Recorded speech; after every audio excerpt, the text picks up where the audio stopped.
আপোনালোকক অনুৰোধ এই থাকিলে যে এই পৰিস্থিতি সমাধান কৰিবৰ কাৰণে আমাৰ প্ৰশাসন বিষয়াসকলে আৰু আমাৰ আৰক্ষী বিষয়াসকলেও কাম কৰি আছে সেই দিশত। অন্ততঃ এই সময়খিনিত মোৰ অনুৰোধ এই যে আপোনালোকক অলপ ধৈৰ্য ধৰি পেলাই অলপ আইন শৃংখলা বনাই ৰাখিব আৰু নিজেও অলপ নিৰাপত্তা লৈ থাকিব।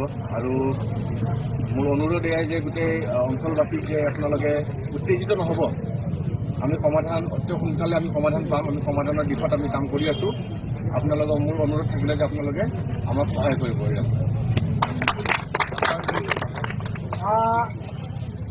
পুলিচ প্ৰশাসন দক্ষিণ হালমা মানকাচৰ জিলা আজি বালাডোবাত উপস্থিত হৈছিল।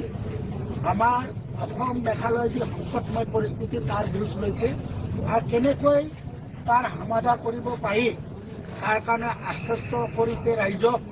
আৰু আমি অনুৰোধ জনাইছোঁ যে আমাৰ খাটি খোৱা সৰু সৰু বেপাৰীবিলাকক যাতে কোনো ধৰণৰ মেঘালয়ৰ কোনো দুষ্কৃতিকাৰী যাতে কোনো ধৰণৰ হাৰাশাস্তি কৰিব নাপায় তাৰ কাৰণে অতি সোনকালে অসম আৰু মেঘালয়ৰ মাজত দ্বিপাক্ষিক বৈঠক কৰি আমাৰ ইয়াক সমাধা কৰি দিব লাগে। মেঘালয় চৰকাৰক বিশেষ কৰি অনুৰোধ যে আপোনালোকৰ চৰকাৰ থাকোঁতে এটা NGOৰ মানুহক আজি অসমৰ পৰা যোৱা বেপাৰীসকলক বিভিন্ন সময়ত হাৰাশাস্তি কৰি আহিছে। আমি অসম মেঘালয় এক ভাতৃত্ববোধ বজাই ৰাখি আমি আগবাঢ়ি যাব খোজোঁ। আমাৰ মাজত যাতে কোনো বিভাজন নাহে, আমাৰ মানুহ সকলোৱে যাতে বেপাৰ বাণিজ্য কৰি খাব পাৰে তাৰ কাৰণে কি কি ব্যৱস্থা ল'ব লাগে মেঘালয় চৰকাৰক অনুৰোধ জনাইছোঁ। লগতে অসমৰ ৰাইজক যাতে কোনো ধৰণৰ উত্তেজিতপূৰ্ণ বক্তব্য নিদিয়ে আৰু তেওঁলোকে যাতে সংযম হৈ চলে তাৰ কাৰণে অনুৰোধ জনাইছোঁ। ধন্যবাদ।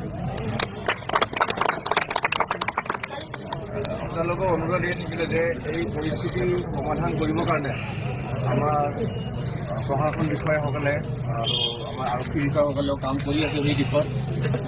অন্ততঃ এই সময়খিনিত মোৰ অনুৰোধ এই যে আপোনালোকক অলপ ধৈৰ্য ধৰি পেলাই অলপ আইন শৃংখলা বনাই ৰাখিব আৰু নিজেও অলপ নিৰাপত্তা লৈ থাকিব। আৰু মোৰ অনুৰোধ এয়াই যে গোটেই অঞ্চলবাসীক যে আপোনালোকে উত্তেজিত নহ'ব।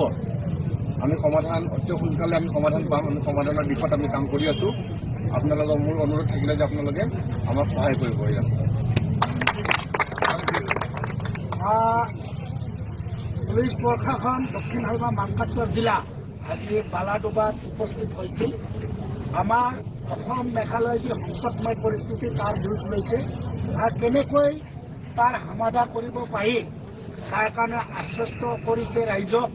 আৰু আমি অনুৰোধ জনাইছোঁ যে আমাৰ খাটি খোৱা সৰু সৰু বেপাৰীবিলাকক যাতে কোনো ধৰণৰ মেঘালয়ৰ কোনো দুষ্কৃতিকাৰী যাতে কোনো ধৰণৰ হাৰাশাস্তি কৰিব নাপায় তাৰ কাৰণে অতি সোনকালে অসম আৰু মেঘালয়ৰ মাজত দ্বিপাক্ষিক বৈঠক কৰি আমাৰ ইয়াক সমাধা কৰি দিব লাগে।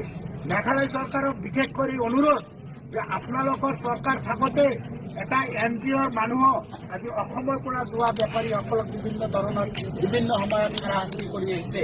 আমি অসম মেঘালয় এক ভাতৃত্ববোধ বজাই ৰাখি আমি আগবাঢ়ি যাব খোজোঁ। আমাৰ মাজত যাতে কোনো বিভাজন নাহে, আমাৰ মানুহ সকলোৱে যাতে বেপাৰ বাণিজ্য কৰি খাব পাৰে তাৰ কাৰণে কি কি ব্যৱস্থা ল'ব লাগে মেঘালয় চৰকাৰক অনুৰোধ জনাইছোঁ।